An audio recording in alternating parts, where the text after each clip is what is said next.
The Deathworlders, a story by user Hambone. Chapter 21, Dragon Dreams, Part 1. Black soil, not peat dark or wet from rain, but the black of carbon and nighttime, visible between clumps of grass so rich and dark and green, the green of leather on an antique desk. The smell of rain on the air, lightning sulking among the peaks of distant blue mountains, bringing life to a dead, gray sky. Moisture on the breeze, tickling every inch of Shu's naked body as she walks nude beside a hip-high dry stone wall, enjoying the feel of damp earth under her soles. A meditative moment, so real that the past and future are irrelevant. She isn't even interested in recalling them. Where has she been? Where is she going? It doesn't matter. Here and now, everything is both too detailed and yet lacking in detail. She pauses by a giant stone man, buried up to his waist next to a tree at the crossroads. She is not alarmed by his presence, nor by the fact that she hasn't seen him until just now. He looks down at her and smiles, even though his face is made of gray limestone, stubbled in lichen and moss. She is not alarmed. He gestures to the tree that he has been half buried alongside. Objects hang in that tree, impossible ones, clearly too large and heavy for the boughs to support. Wooden cartwheels, huge stone tablets, enormous steel swords, and more. She points.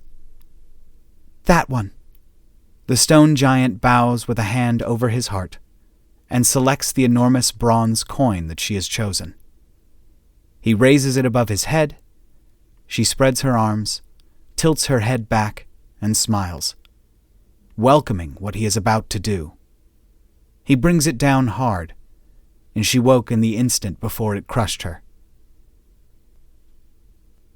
And then I said, "Walk home, asshole," and hit the button. "Oh, man," Allison giggled, then winced as the laughter sent a fresh stab of pain through her abused cranium.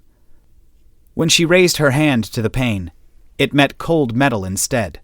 She had endured an uncomfortable and boring night in the ship's infirmary wearing a large and dorky helmet that Kirk had printed, which used some form of applied alien science magic to clear up the lingering effects of being beaten in the head with a huh. It looked like something out of a 1960s sci-fi serial. "Are you okay?" Shu asked, concerned. Yeah, I'm fine, really." Shu frowned at her. "Are you sure?" Allison nodded. "This thing's really working.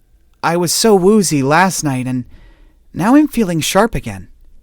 "Yeah, but..." Shu's smile was mischievous as she indicated the medical contraption that was clamped around her head. "You look like you're having your hair permed." Allison pantomimed dismay. "Oh, God. Get me out of this thing. I don't want to look like my mom." Shu flicked her own hair, where a few strands had come loose of their ponytail. After years of having to make do in alien civilization while pretending to be Gowan, it had lost a little of its luster, but she'd still done what she could to keep it healthy. "Too late." "Yeah?" Shu paused. I guess so. I haven't seen her in like 5 years. The deep therapy machine beeped in protest as Allison tried to lean forward and put a hand on her shoulder. "Okay, yeah, that's rough," she said. "I guess I can see why you'd want to go home." "You still want me to stay, though, don't you?"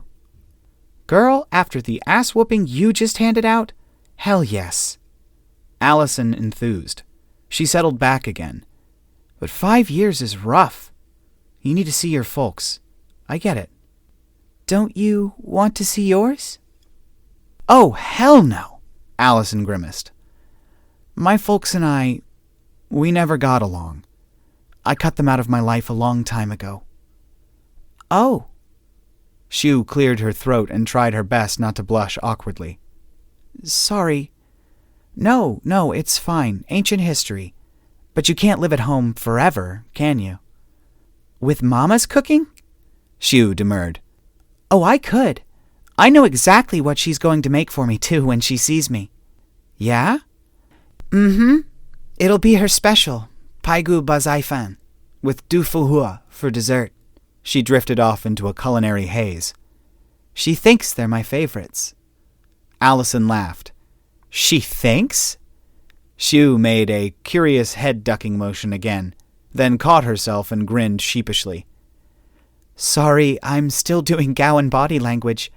Yeah, she thinks that, and... well, she's not wrong. It's just that those were my favorites when I was 10. I get it. You could do with being 10 years old again for a little while. Xiu smiled wistfully. Oh, I could. Julian poked his head around the door. How are you feeling? He asked. Good, Allison confirmed, beaming at him. Much better than last night. Amir's still out of it, though. Julian checked on their slumbering pilot. He's fine. Just asleep, he reported, reading off the display above Amir's bed. Didn't Lewis get hit in the head, too? Xiu asked. Honestly, it's kinda hard to tell with Lewis. Julian shrugged as he began to help Allison unplug. He seems okay. He keeps playing with that ball thing. The huh? Fuck's sake. I had my fill of that thing when Zane hit me in the head with it, Allison griped. Yeah, why do you guys keep calling it the huh? Julian asked, releasing the catches on her helmet and gently pulling it off. It's a weird story. Allison swung her legs down off the bed and ruffled her own hair. Wow, I feel way better. Short version? Short version is that's what the word for that thing is in Oma Aru. Huh. Oh, right. Julian removed the last sticky patch from her forehead and helped her to her feet, where she swayed alarmingly. Whoa. Okay. Still kinda... No, get off, guys. I'm fine. Xiu let go of her arm where she had caught it. Are you sure? You go with Julian. I didn't sleep well at all last night, so I'll be in my bunk. Reluctantly, they let her go, though she had obviously recovered most of her balance and focus. She only touched the doorframe lightly on the way out. So, when are we heading for a station with a relay? Xiu asked. The door and deck both being sized to admit a govnorag, they had no trouble walking side by side towards the flight deck, but it was still just narrow enough for her to be acutely aware of him walking beside her, and that awareness was engendering some acutely hormonal feelings. If he was at all conscious of the effect he was having, though, he didn't show it. Kirk and Vedrig are keen to explore this whole hospital angle, Julian told her. Wish I could tell you how long that's likely to take. He smiled at her crestfallen expression. Hey, I'm sorry, but we've got other missions too, you know? It's rough, I know, but we'll get you back as soon as we can. I guess it's just... You said this ship is really fast, right? Probably the fastest in the galaxy, he confirmed. But it's still a week to the nearest station from here. The galaxy's a big place, and this is one of the empty bits. Right, she sighed. I can't ask you to take a whole fortnight out for me. I'm not that important. She realized that sentiment had come off as bitter. I mean, that came out wrong. Julian chuckled. It's fine. Allison wants me to stay. Julian stopped as they were about to cross the threshold into the common area. So do I, he confessed. You do? He nodded. Why? She asked. Julian didn't even need to pause to think. We've rescued people that the galaxy totally broke, he said. I remember one Polish lady called Maria. She never learned to speak a word of any alien language. Never even figured out the whole Death Worlder thing. She was pretty much starving and out of her mind by the time we got to her. You're different, he continued. You've learned the skills to survive out here. You speak Gowan, you've kept fit and well-fed, and you did it by earning your keep. There's a whole long section in your file written by somebody called Ima, which is just glowing. Shu hesitated, suppressing a surge of guilt on hearing Aima's name. Glowing? Non-lethal takedowns of alien species, even some of the flimsier ones. Boarding one of the big hunter ships solo to save a diplomatic vessel? Integrating into Gowan society and making yourself useful. Surviving, thriving, incognito around the galaxy for 3 years. It all speaks to a skill set that this ship and our mission would find very useful. And I'm not talking about your ability to beat stuff up. You're a competent woman, Shu. Shu blinked at him. I don't feel competent, she said. It wasn't adequate, but where did she begin? That she didn't recognize the person he'd just described? That, okay, she may have done those things, but she'd been this close to throwing up the whole time. That she'd cried herself to sleep more nights than not? That she had felt alone, so alone for all of those years, and that even Aima, Byun, and all the others had been, well, they'd been great, but they'd been no substitute for home. Julian smiled sadly. Neither do I, he confessed. Shu changed the subject. We'd better, what are we doing? Nothing, really. I'm just heading up to the flight deck. Oh, I didn't exercise yet today. I'll go get on with that, I guess. Sure, but if you're interested later on, Aima left a message for you in your notes. Shu's heart managed the interesting trick of simultaneously rising and sinking. Oh, have you... Nope, it's a personal message. Oh, is there one from my family? There's a letter, yeah. Oh. She actually didn't know how she felt about that. Scared and excited at the same time. Why don't you go read them? The gym can wait, Julian offered. See you at lunch? Oh, yeah, sure. See you. Dude. Lewis, are you ever going to stop playing with that thing? Kirk's upper arm was encased in something that was a fair bit more high-tech than a cast, which served to immobilize the broken bone and deliver regenerative medicines through dermal contact. Having his coat shaved to apply the cast had been embarrassing enough, but now the damned thing itched, which was making him cranky. No, Kirk, dude, look at this shit, man. Kirk glanced at it. As far as he could tell, the little object was still as gray and uninteresting as the last time he'd looked. Lewis's expression, however, was rapt. Put it down, he ordered. Lewis made a complaining noise but obeyed, tucking the into the pocket of his jacket, which was hung on the back of his chair. Kirk grimaced as another eddy knocked Sanctuary off course. Amir would have handled the buffeting effortlessly, but even Deathworlders needed time to recover from being knocked unconscious, it seemed. They healed absurdly fast, with or without the ministrations of a deep therapy machine, but that was of small comfort when it left Kirk to deal with clear air turbulence. How big is this cell? He demanded. Wish I could tell you, man, but I'm still looking for a satellite that works. They didn't build these things to last. Well, where are we? We've got to be close to Amoueta Rumuau Eru by now. Right above it, dude. Kirk frowned through the flight deck's transparent surface. All he could see below him was a flat expanse of beige. Are you sure? I don't see the river, he said. That's because of the sandstorm, man. Perspective clicked in.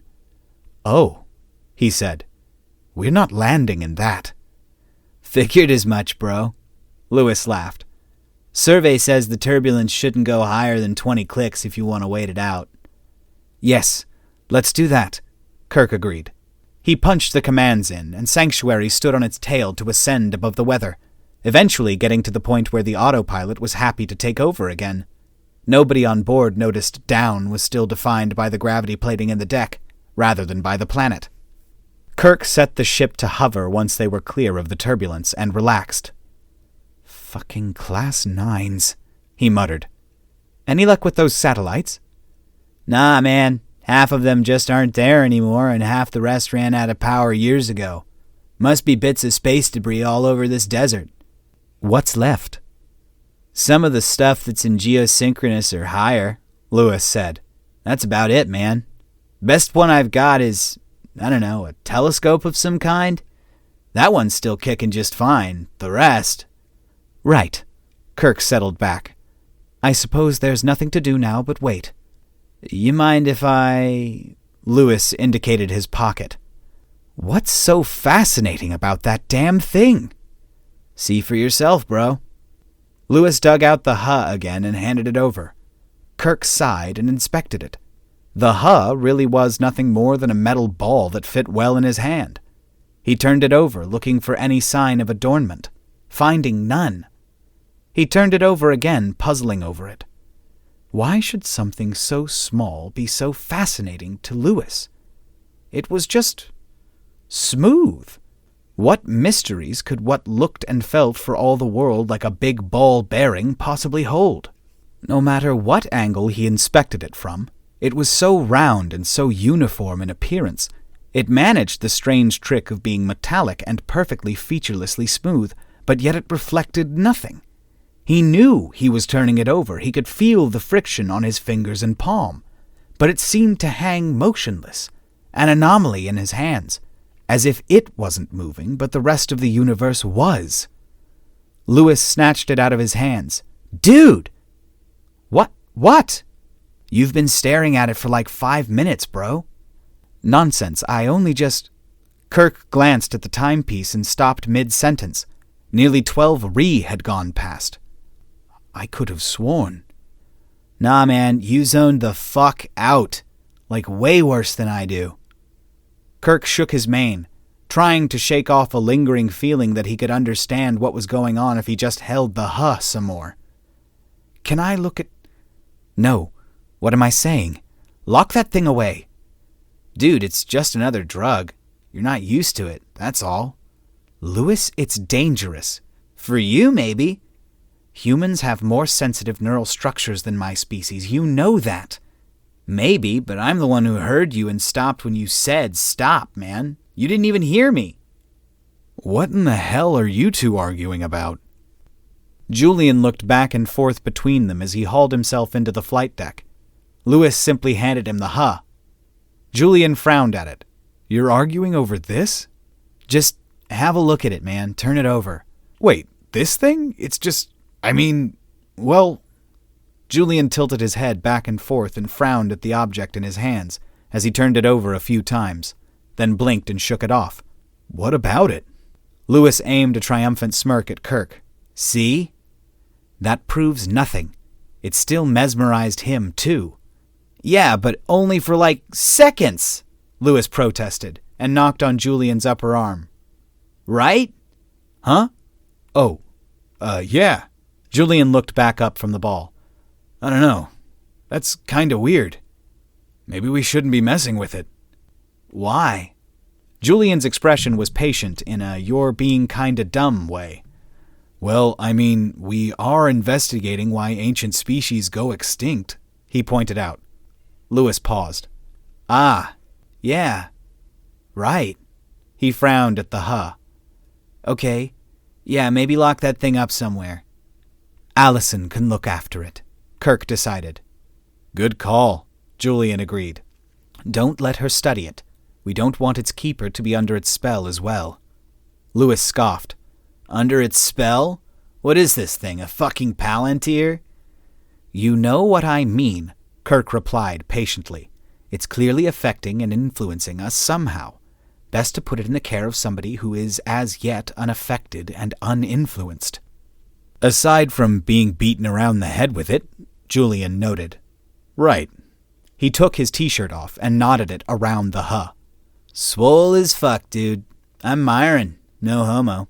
Lewis snarked, earning a middle finger from Julian in response to the old meme. When are we landing, anyway? Julian asked. When I know you'll know, dude, Lewis assured him. Soon. Trademark. Kirk made an interrogative noise. Trait? Old in-joke. Never mind, dude. Julian and Kirk shared a glance that they had shared many a time over Lewis. Then Julian shrugged. Right. I'll, go give this to Allison, then. Allison gave him a sly grin and an appraising up and down when she answered the door, despite her obvious tiredness. "Damn, Julian," she drawled. "You know how to make a girl feel better." He stroked a strand of blonde hair tidily behind her ear, and they shared a little kiss.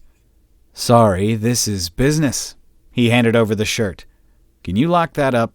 Don't look at what it's got wrapped up in it." She frowned at him. "Sure, but you want to explain why?" "It's the huh.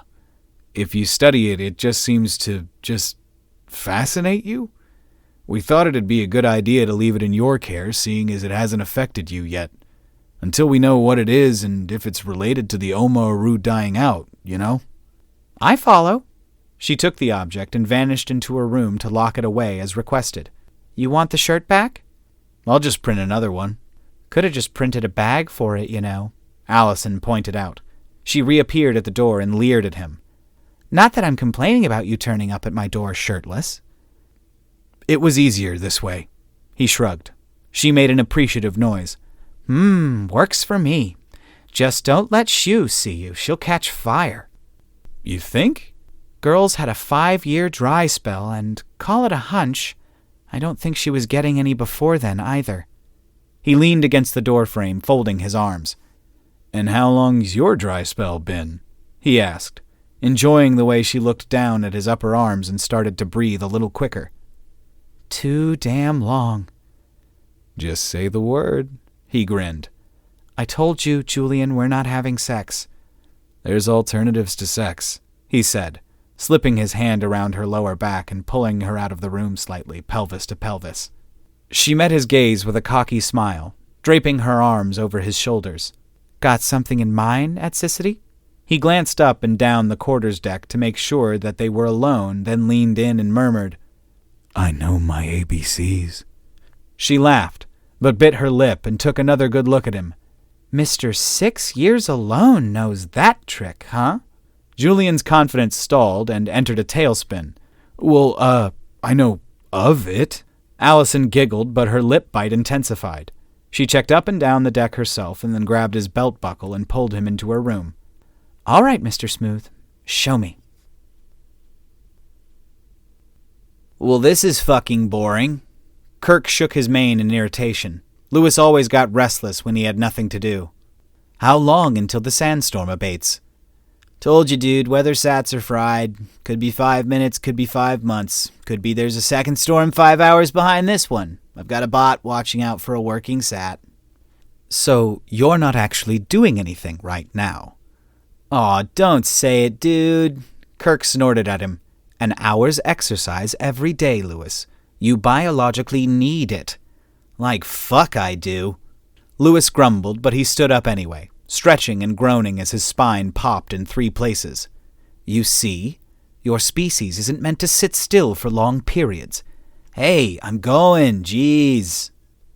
Shipboard gear was gym clothing anyway, so he didn't need to bother with changing until after he was all sweaty, so that was one upside. The second upside to today's gym session turned out to be Shu, stretching against the wall to the point that her ankle was higher than her head, and damn was that an easy sight for the eyes. He picked the multi-gym and sat down, less interested in doing his mandatory workout properly than he was in having a good view. "Shouldn't you warm up properly?" she asked. "This is a warm-up," he replied, setting the resistance-based machine to its lowest setting. "I fucking hate exercise." "Yeah?" She grimaced slightly as she hugged her leg and held it as close to her torso as she could for a 3 count. "You can't tell me you enjoy that shit. That looks uncomfortable as fuck." "This bit sucks," she agreed, "but it stops me from aching all over when I'm done." "This going to be your regular exercise slot?" he asked as she changed legs. He'd make a mental note if it was. "No, I usually do mine, before breakfast." Well, that killed it. Exercise might be bearable if he had a gym buddy like Shu, but the only known force in the galaxy that could drag Lewis out of bed that early in the morning was a quarter of a pig, a gallon of coffee, and waffles with enough syrup to launch a yacht on. He hauled down on the bar in what he thought was a preacher curl.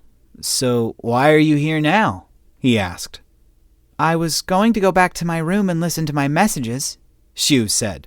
"But, I Allison's room is next to mine, and, Her face went a brilliant scarlet.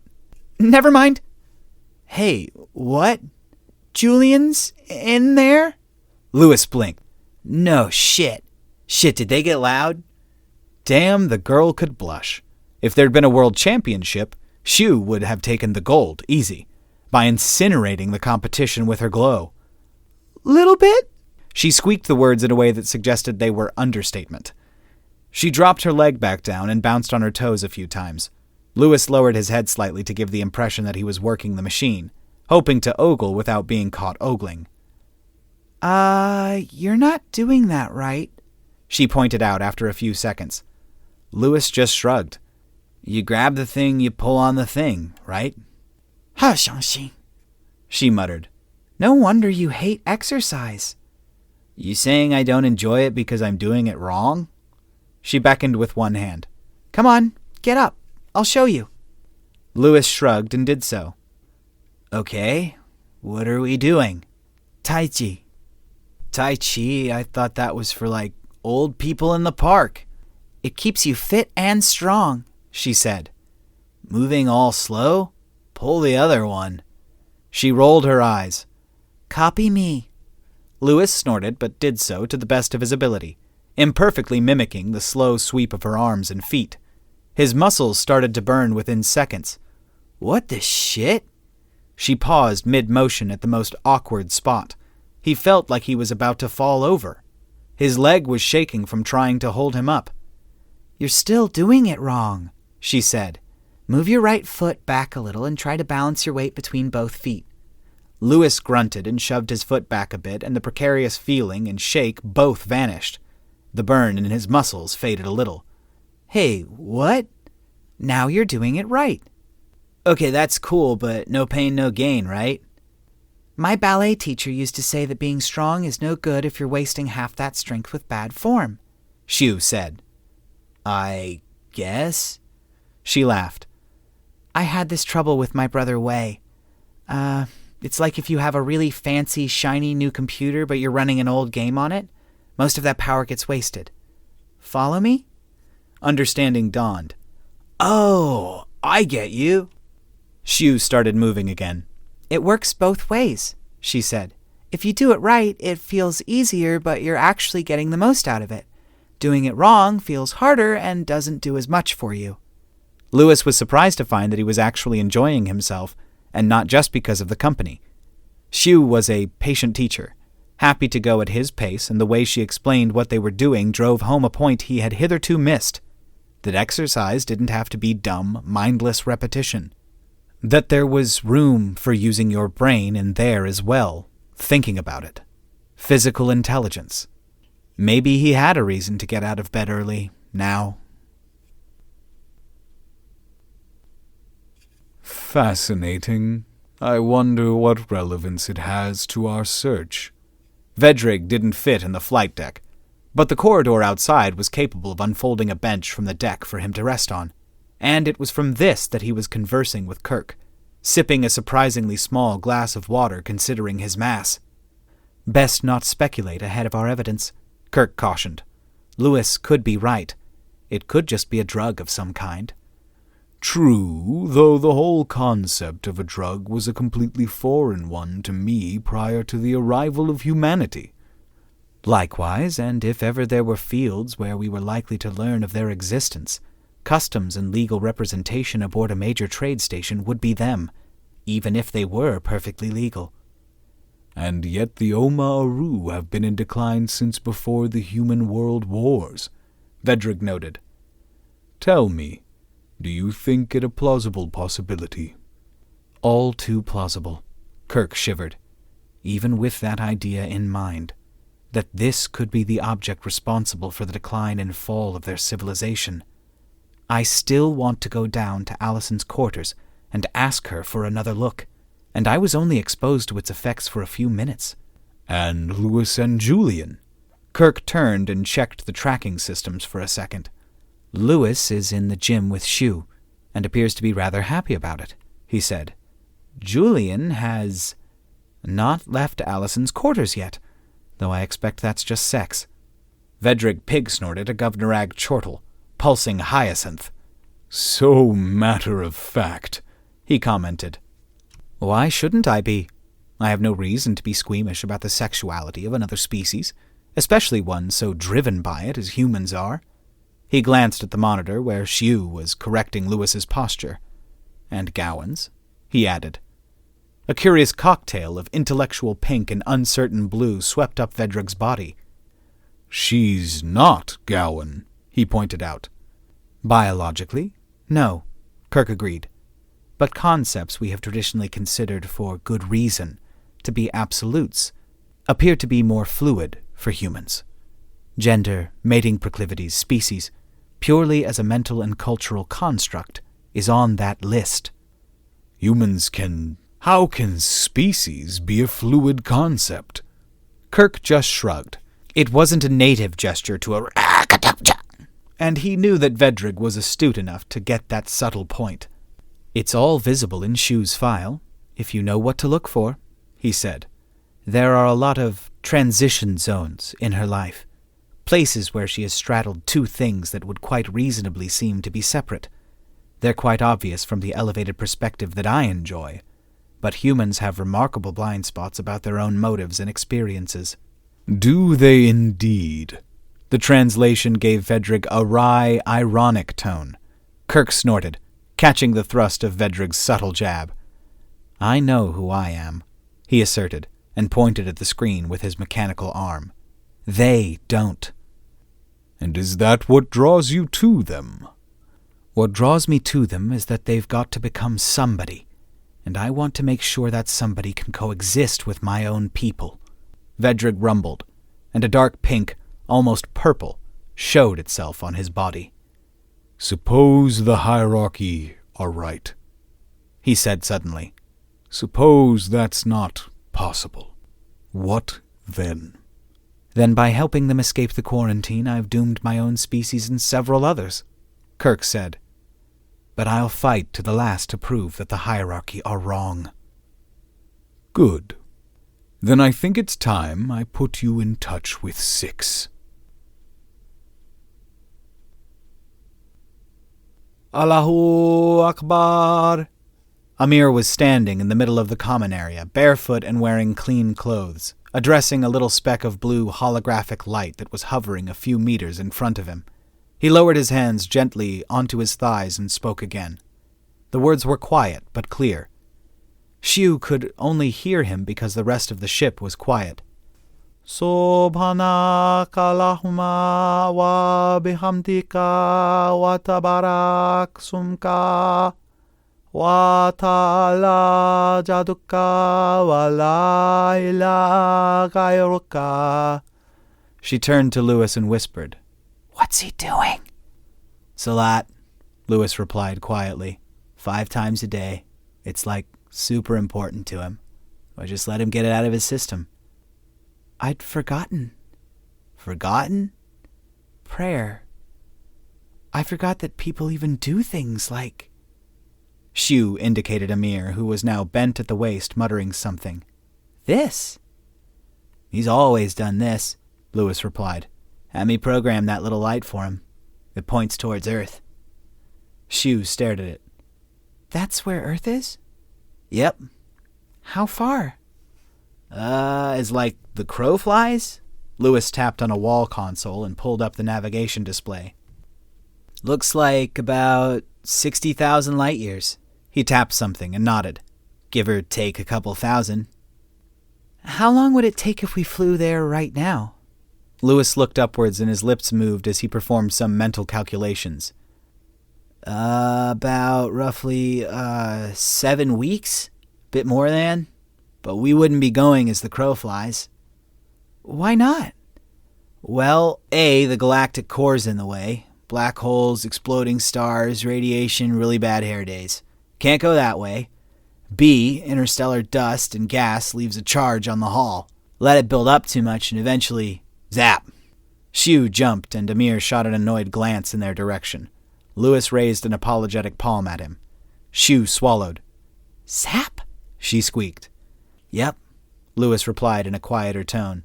Like a fucking bug zapper with you, me, and the whole crew as the bugs. Xiu shivered.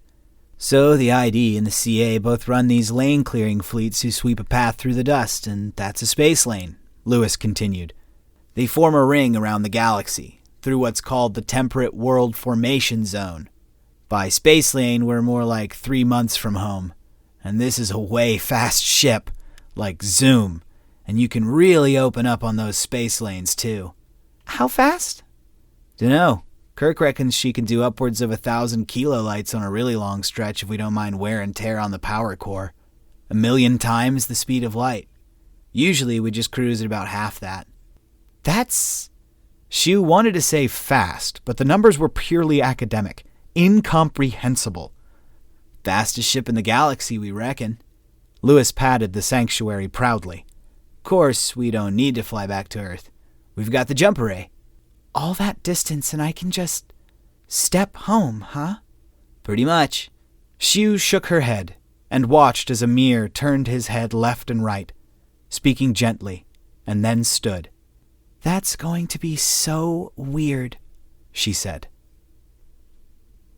All right, guys, I think that's going to do it for this one today. That is 45 minutes or so right there. So probably about 40, 45, 43, 42 after Graygor's done. It just depends how long I... Hey, Zenith, how are you doing? Just depends how long... Sorry, I'm also streaming, guys. But anyway, thank you guys so much for watching. Thank you for being here. I hope you all have a fantastic day. I hope that the person that you admire most tells you that you did a good job today on something. Don't know what it is. Could be anything. Chores, work. Who knows? But I hope that happens for you guys. And I would love to know in the comments down below what you think of the Olympics. What do you guys think of the Olympics? I haven't watched them at all. I don't know shit about the Olympics this year. Not a clue. Nothing. Don't have cable. Haven't been watching any of the coverage. I know that people have won golds, and there was someone from the Philippines who did it for the first time. That's it. Other than that, what do you guys think of the Olympics? Good? Bad? Corrupt? Probably. IFD, or not, what's it called? The IFCA? IFCCDA? I don't know. The Olympic Committee. IOC? International Olympic Committee? Is that it? IOC. Oh, yeah, that sounds right. They're not great, in my opinion. But anyway, guys, thank you so much for watching. I will talk to you later. I love you very much. And I think dogs should vote. Bye, y'all.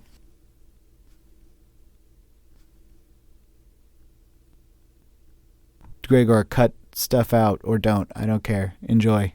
This is all organic. Don't worry about it, guys. I'm not edited at all. In fact, I did all of this in one take. You can trust me because I'm Guy on the internet. And Guy on the internet would never lie to you. You know why? Because he's Guy on the internet. You guys can't see it, but I'm staring directly into my camera, just kind of making a weird, face. Just like, hey, you want to buy a car?